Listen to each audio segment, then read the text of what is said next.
भारत को मिल गया है नया उपराष्ट्रपति, नाम है CP Radhakrishnan. I, Chandraviram Ponnusamy Radhakrishnan, do swear in the name of God do swear in the name of God that I will bear true faith and allegiance that I will bear true faith and allegiance to the Constitution of India to the Constitution of India as by law established, as by law established, and that I will faithfully discharge the duty and that I will faithfully discharge the duty upon which I am about to enter. upon which I am about to enter. Congratulations.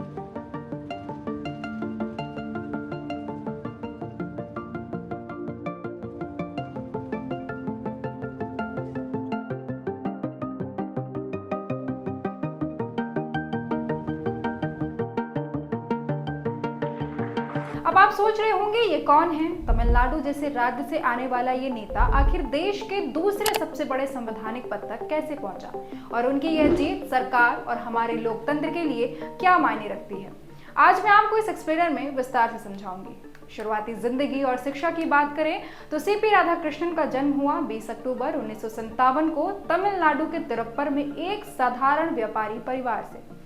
पढ़ाई की बात करें तो उन्होंने VO Chidambaram college Tuticorin से BBA की degree ली, यानी business administration में पढ़ाई की।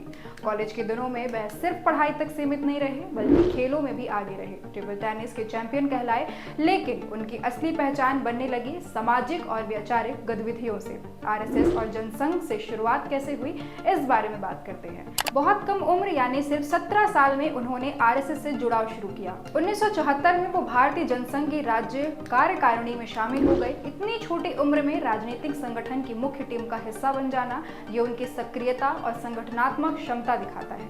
यहीं से उनकी पहचान बनी एक सधे हुए, अनुशासित और जमीनी नेता से। बीजेपी और राष्ट्रीय राजनीति की ओर ध्यान दें तो 1980 में जब भाजपा का गठन हुआ तो राधाकृष्णन भी पूरी तरह इसमें शामिल हो गए। और फिर आया साल 1998 कोयम्बटूर लोकसभा सीट। डीएमके के दिग्गज नेता एम रामानंदन के खिलाफ चुनाव परिणाम बीजेपी की ऐतिहासिक जीत साबित हुई, करीब 1.5 लाख वोटों से विजय। इसके बाद 1999 में लगातार दूसरी बार संसद बने। संसद में वो पीएसयू कमेटी, वित्त परामर्श समिति में सक्रिय रही और 2003 में यूएन जनरल असेंबली में भारत का प्रतिनिधित्व भी किया। यहाँ से उनकी छवि सिर्फ क्षेत्रीय नहीं बल्कि राष्ट्रीय स्तर में बन गई। 2004 की हार और नई भूमिका का शुभारंभ हुआ। 2004 में उन्हें हार का सामना करना पड़ा, लेकिन यह हार उनके लिए सीख साबित हुई। उन्होंने संगठन पर ज्यादा ध्यान दिया। 2004 से 2006 तक तमिलनाडु भाजपा के अध्यक्ष रहे। इसी दौरान उन्होंने एक अनोखी पहल की, 93 दिनों की रथ यात्रा। इस यात्रा के 3 बड़े संदेश थे। पहला, भारतीय नदियों को जोड़ने का विचार। दूसरा, आतंकवाद के खिलाफ जनता को जागरूक करना। और तीसरा, अस्पृश्यता और भेदभाव खत्म करने की अपील। यह यात्रा तमिलनाडु के हर विधानसभा क्षेत्र तक पहुंची, यानी उन्होंने संगठन और समाज दोनों को जोड़ने की कोशिश की। अब बात करते हैं क्वायर बोर्ड और प्रशासनिक अनुभव की। 2016 में केंद्र सरकार ने उन्हें एक नई जिम्मेदारी दी, क्वायर बोर्ड ऑफ इंडिया का अध्यक्ष नियुक्त किया। यह बोर्ड एमएसएमई मंत्रालय के अंतर्गत आता है। इस पद पर उन्होंने कोयर उद्योग और छोटे उद्योगों के लिए नीतियां बनाई, यानी अब उनका अनुभव केवल राजनीतिक तक सीमित नहीं रहा बल्कि प्रशासन और नीति निर्माण में भी बढ़ा। फिर आया राज्यपाल पद और संवैधानिक अनुभव। सीपी राधाकृष्णन को लगातार संवैधानिक जिम्मेदारियां सौंपी गईं। 2023 में झारखंड के राज्यपाल बने, 2024 में महाराष्ट्र के राज्यपाल बने, साथ ही तेलंगाना और पुदुचेरी का अतिरिक्त कार्यभार भी संभाला। इन पदों पर रहते हुए उनका काम रहा केंद्र और राज्य के बीच सहयोगात्मक संघवाद को मजबूत करना। उन्होंने बार बार कहा, मजबूत लोकतंत्र तभी संभव है जब केंद्र और राज्य आपसी सामंजस्य से काम करें। अब बात करते हैं उनके सबसे बड़े पड़ाव की। 17 अगस्त 2025 को एनडीए ने उनके नाम का ऐलान किया।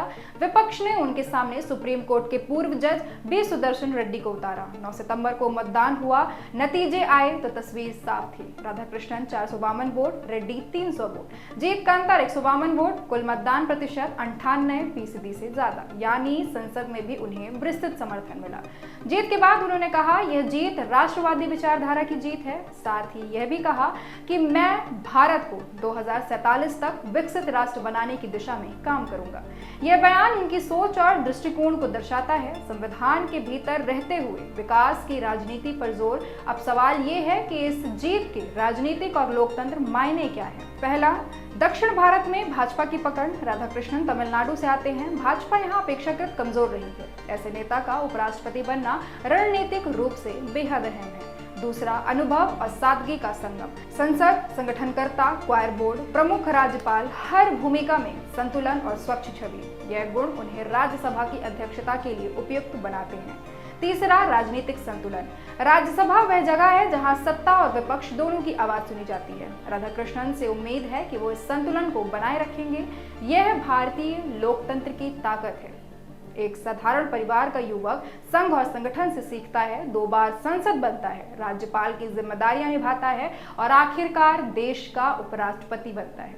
अब उनसे सबसे बड़ी उम्मीद यही होगी कि वो राज्यसभा की गरिमा बनाए रखें, सत्ता और विपक्ष दोनों को समान मंच दें और भारत को 2047 तक विकसित राष्ट्र बनाने की दिशा में मजबूत भूमिकाएं निभाएं। आज के लिए बस इतना ही। देखते रहिए विद द फर्स्ट।